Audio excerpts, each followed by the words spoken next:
जय भारत। पंडित श्री राम ज्ञान जी पांडे सुप्रसिद्ध राम कथा के मूर्धन्य प्रवक्ता द्वारा श्री राम कथा का भव्य आयोजन श्री राधे कृष्ण मंदिर में किया गया।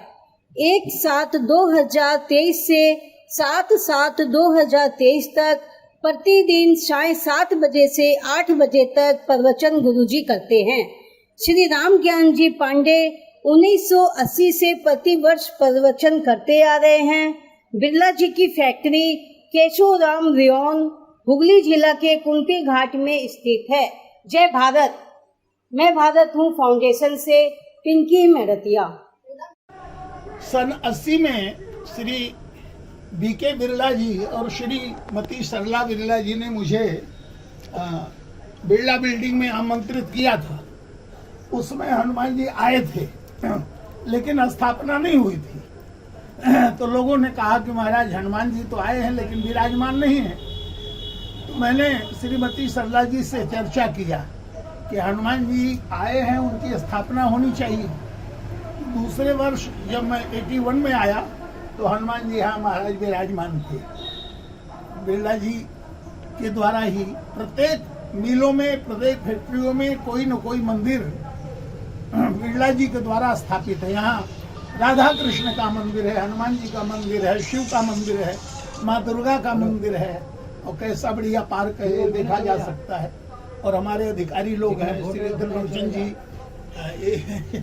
त्रिलोचन जी, चटर्जी और आज पाचुका जी हैं, राकेश जी, और आप सब देखते हैं इस कार्यक्रम को। हनुमान जी तो कलयुग में प्रत्यक्ष देवता है। श्रीमती मंजू श्री खेतान जी सेवा करती हैं जो बीके बिरला जी की, सरला जी बिरला की पुत्री हैं। उनके द्वारा अब सब देख रेख होती है, कृपा है इनकी। उन्हीं के द्वारा आयोजन होता है कथा का।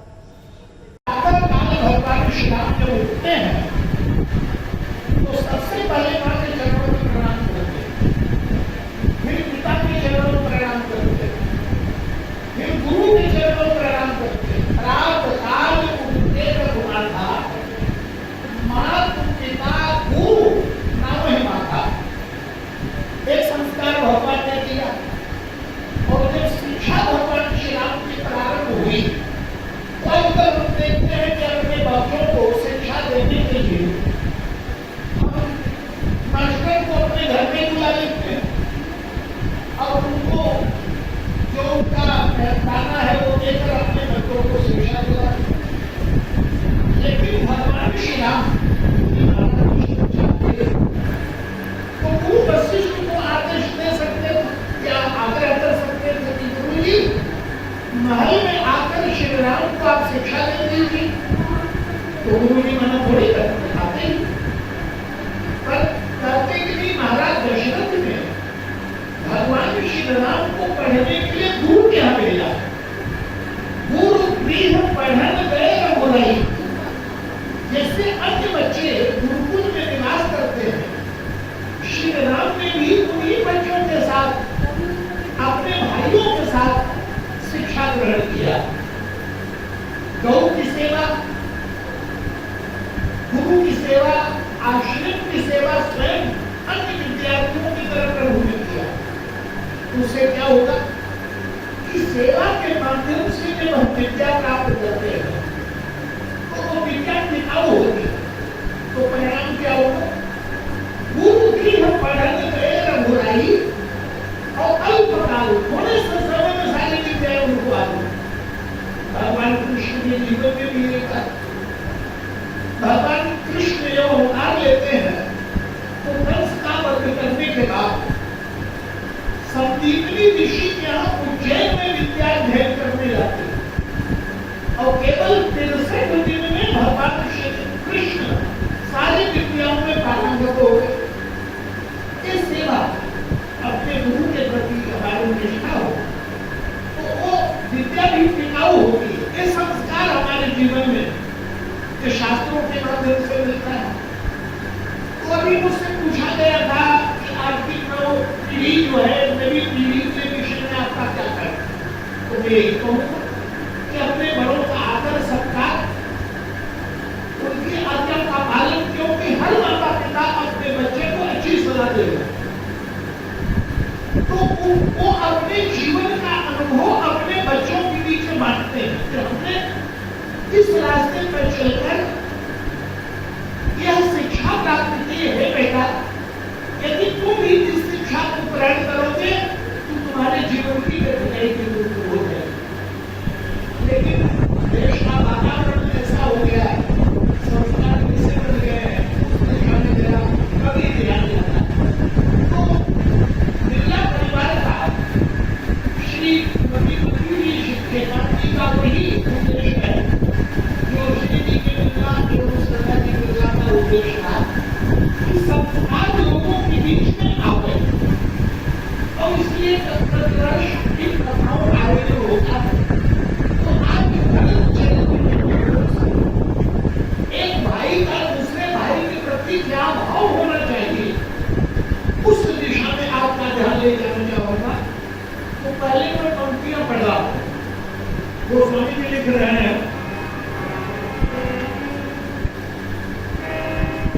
श्री राम प्रेम पीयूष पूर्ण होत जन्म मुनिपत अगम्य समगम विषम व्रत आचरते को दुखदान तारित बद्धदूषण सुयस विस अपघरत को कलिताल तुलसी से सधन अभिराम सनम ये जो छंद मैंने पढ़ा, ये अयोध्या कांड के अंत का छंद है। जहां तो स्वामी जी कहते हैं कि राम और सीता के प्रेम से परिपूर्ण है। यदि श्री भरत जी का जन्म न हुआ होता तो क्या होगा? बड़े बड़े मुनियों के लिए जो साधनाएं बड़ी अगम दिखाई दे रही थी, अपने चरित्र के माध्यम से बड़ी सुगमता से चरितार्थ करके भला कौन दिखाता? समाज का दुख, समाज की जलन, समाज की दरिद्रता अपने यश के माध्यम से भला रोक करता। अरे दूसरों की छोड़ो, मैं तो अपनी बात कह रहा हूं। इस कठिन कलिकाल में तुलसी जैसे सखी रखी को भगवान के सामने भला मिलेगा।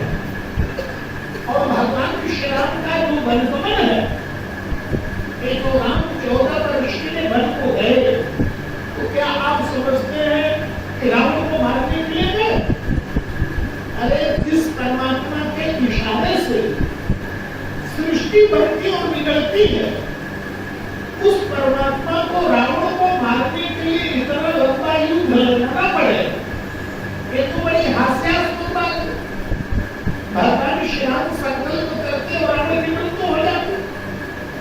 रावण को मारने के लिए भगवान श्री राम इतना लंबा युद्ध लड़े, तो ऐसी बात हो गई जैसे एक मच्छर को मारने के लिए परमाणु बम का प्रयोग। अरे रावण को तो हनुमान जी मार सकते। आप सुंदरकांड का पाठ करते होंगे तो आपको पता हो, समुद्र के तट पर हनुमान जी ने क्या कहा? सही तो सहाय रावण ही मारी, अकेले रावण को नहीं, समस्त उसके सहयोगियों के साथ रावण को मार। और जिस त्रिकुट पर्वत पर लंका स्थित है, उस पहाड़ को उठा के लाऊं, मानवों ने चर्चा कर डालो, महाराज झंझट ही खत्म हो जाए। लेकिन जामवंत ने कहा था कि सब नहीं करना, इतने ही करो ताकि तुम जाई, सीता ही देख ही कहो सुधी आई। तो आप सुंदरकांड में पढ़ते, केवल सीता को देखकर समाचार लेकर आ जाओ तो रावण को कौन मारेगा? तब नित्य भुजबल राजीव ना भगवान कमल लोचन भगवान श्री राम रावण को मारेगा। माने नाटक में जिसको जो पाठ दिया गया है उसी पाठ को करे। अब यदि कोई कलाकार नाटक के मंच पर खड़ा होकर अपनी लाइन बोल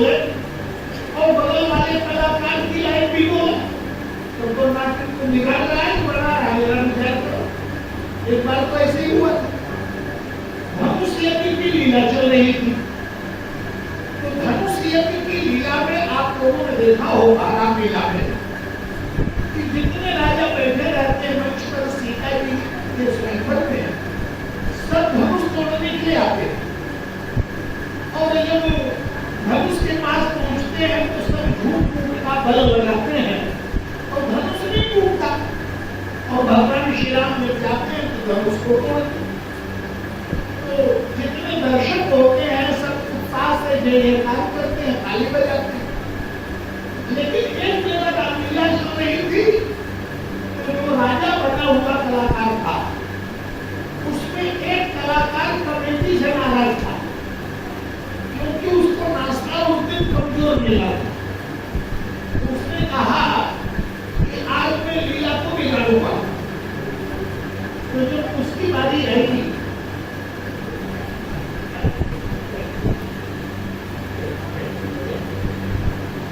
तो वो कलाकार जो राजा बना हुआ था, उसको भी झूठ का बल लगाना चाहिए था और धनुष नहीं उठता। लेकिन उसकी जब बारी आई तो नाराज तो था ही कमेटी से, तो गया धनुष को उसी ने तोड़ दिया। अब दर्शक चक्कर में पड़े कि तोड़ना चाहिए राम को, तोड़ना है ये। तो लीला बनेगी बिगड़ी, जरा विचार करो, लीला तो बिगड़ गई। लेकिन जो जगत बने हुए पात्र थे वो थोड़ा बुद्धिमान थे, तुरंत मंच पर आए, बोले नकली धनुष कितने रखा है यहाँ, असली धनुष लाओ। तो दूसरा धनुष मंगाया गया तो रामलीला की रक्षा हुई। तो रावण को मारेंगे भगवान श्री राम, तो उसकी जगह मारते हैं हनुमान जी, नहीं सही तो सारे रावण नहीं मारी। तो लीला बनेगी भी बिगड़ेगी। और हनुमान जी को भी इसी से सेकंड मिनट घंटे का निर्माण हुआ है। तो पलक झपकते ही लक्ष्मण जी भूमंडल के समस्त राक्षसों का संहार करने में समर्थ है। किंतु भगवान श्री राम रावण को मारे इंडिया में, माने नाटक में। तो रावण को मारने के लिए भगवान श्री राम जब को नहीं गए तो बन क्यों गए?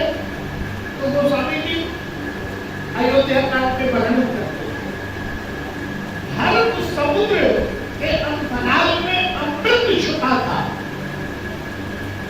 देवासुर संग्राम की कथा से तो आप परिचित हो, पुराणों में वर्णन आता है।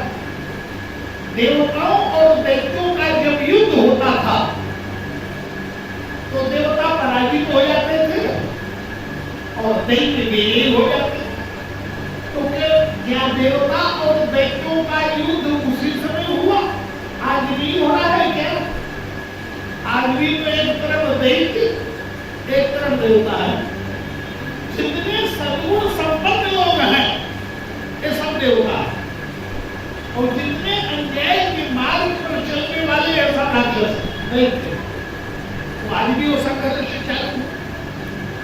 तो जब देवता पराजित हो जाते थे तो उन्होंने भगवान विष्णु से प्रार्थना किया, बोले महाराज दैत्यों के समक्ष हमारी पराजय न हो, उसका उपाय क्या? तो भगवान विष्णु ने कहा कि इस समुद्र के अंतराल में अमृत छिपा हुआ है, तो किसी प्रकार से दैत्य